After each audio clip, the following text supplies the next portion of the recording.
I'm not saying that he doesn't like white people. I'm saying he has a problem. This guy is, I believe, a racist. Y'all gon' make me lose my mind. Up in here, up in here. Y'all gon' make me go all out. Up in here, up in here. He is post-racial by all appearances. I forgot he was black tonight for an hour. We've already donated to Haiti. It's called the U.S. income tax. Y'all gon' make me lose my mind. Up in here, up in here. Y'all gon' make me go all out. Up in here, up in here. It is as though we're still on a plantation. Warren Ballentine, the number one truth fighter in America.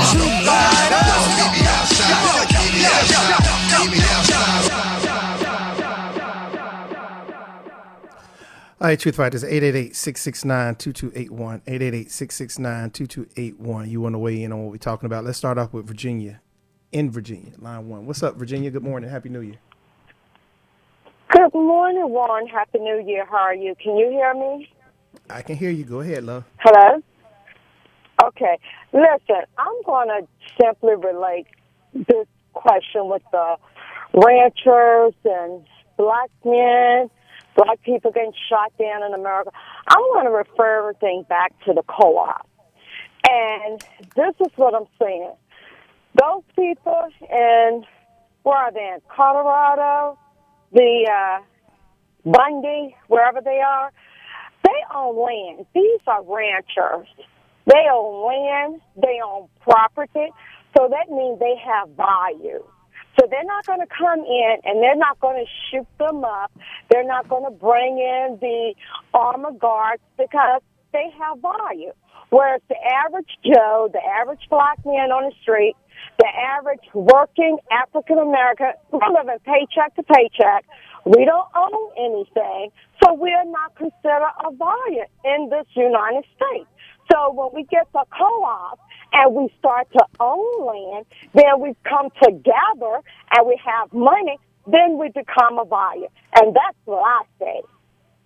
You know what, Virginia, this is why I love you, because you are a true truth fighter, because you are almost exactly where I want everybody mindset to be at, because you're absolutely right. And that's part of the equation here.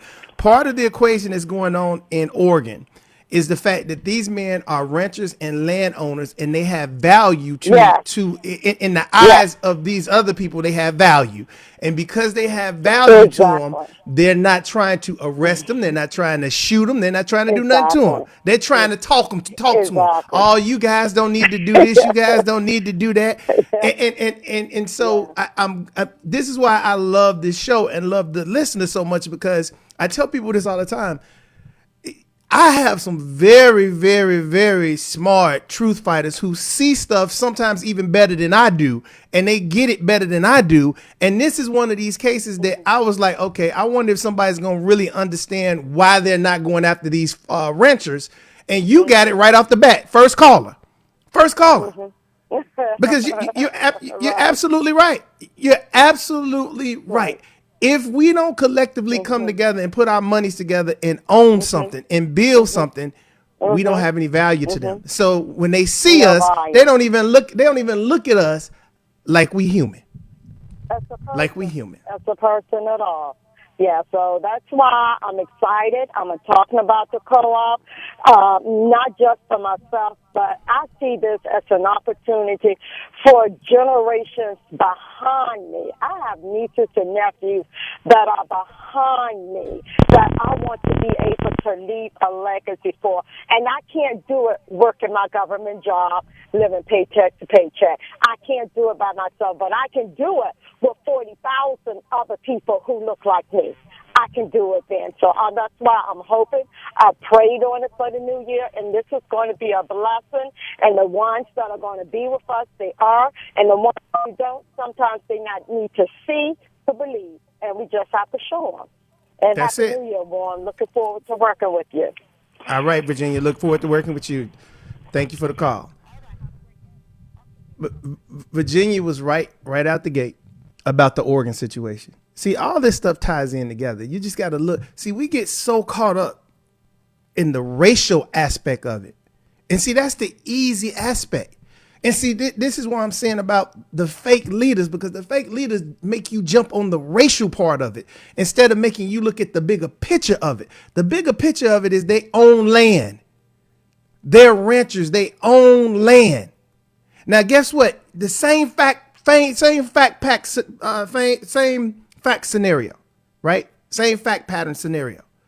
If those ranchers were black and they owned all that land that they own, and they owned all the cattle and all the other stuff that these white ranchers own, they wouldn't kill them black ranchers. They would do them the same way. They would talk to them.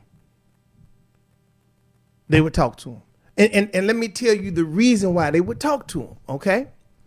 It's the same reason that they're talking to these white ranchers. Because you own the land, and if they do something to these ranchers, it's a high probability that ranchers and farmers all across this country will unite for their brethren and say, look, we not doing X, Y, and Z anymore because of the way y'all treated those ranchers. See, this is the thing about group economics and collectively coming together that I want us to get and want us to understand. And this is why I'm piecing the show together the way I'm piecing it, from Oregon to unarmed black men to Donald Trump, because all three of those stories are intertwined like a perfect piece of DNA. And the first part of it, the very first part of it, is the Oregon issue, which goes to ownership, group economics, power in numbers. And see, we'll look at that situation and say, well, if they were black people, it would be X, Y, and Z. Yeah, it would be. That's the easy answer, though. The most difficult answer is to be able to look at it and see that, you know what? Part of the reason that they're not messing with them people is because they're white. But the other part is because they own so much land.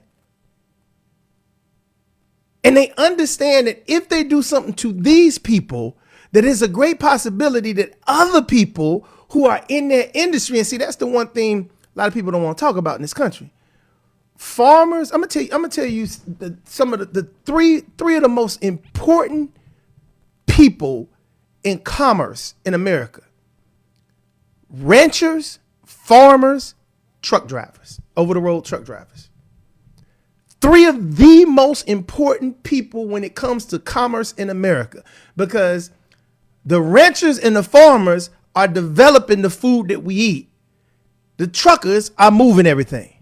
If you take any of them out of the equation, you want to shut down America? Take one of them out of the equation. Get rid of all the farmers. Get rid of all the ranchers. Let them shut down. Or if the truckers just say, oh, we all stopping it. Man, look. And so when you see this thing that's going on in Oregon, it's more than just, oh, they some white folks. They some white folks, and you know, because they white, this is why they doing this and this is why they doing that. It is way deeper than that. Way deeper. Just like the killing of black men. Now, I want y'all to understand something about the killing of black men. Every time there's a video of these cops shooting black men, it's two things that's shocking to me that I'm seeing in all the videos recently. These cops are pulling up, and within 10 seconds of their arrival, they got their gun out and firing it. Within 10 seconds. Think about that. And I want you to call up here and explain to me. So we know what's going on in Oregon now, because Virginia, she pulled the curtain back and revealed who the wizard was on that one. But what's the wizard on the black man being killed, and what's the wizard on Donald Trump being president? They're afraid of Donald Trump. Are y'all seeing this?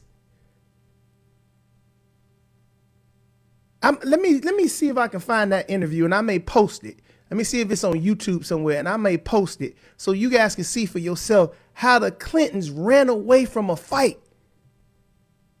Just like Cruz did. Cruz didn't want no part of Donald Trump. I mean, Donald Trump walking around politics like he Debo right now. I mean, You remember when he knocked my man out? And then the daddy came over there and he's like, you want some, old man? He was like, no. Boy, get your butt in this car. This is the way the Clintons was on TV with this interview. The reporter was like, you gonna take this from Donald? You want some of Donald Trump? They was like, no. I couldn't believe it.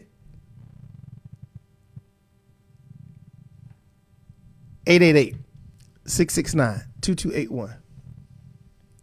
888-669-2281 is the number to call. Man, what is really going on? But after this show, and see, I never tell y'all to go and download my show, but this is the show today that I, in all honesty, when this show is over with, you need to go to Truth Fighter Ministries. You need to download this show and play it for people, because this show today is going to open the eyes for a lot of people about what's really going on in America. We just got one piece of it from Oregon.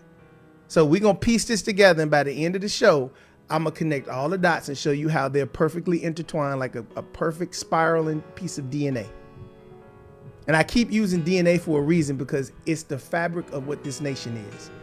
This is the DNA of this nation right now.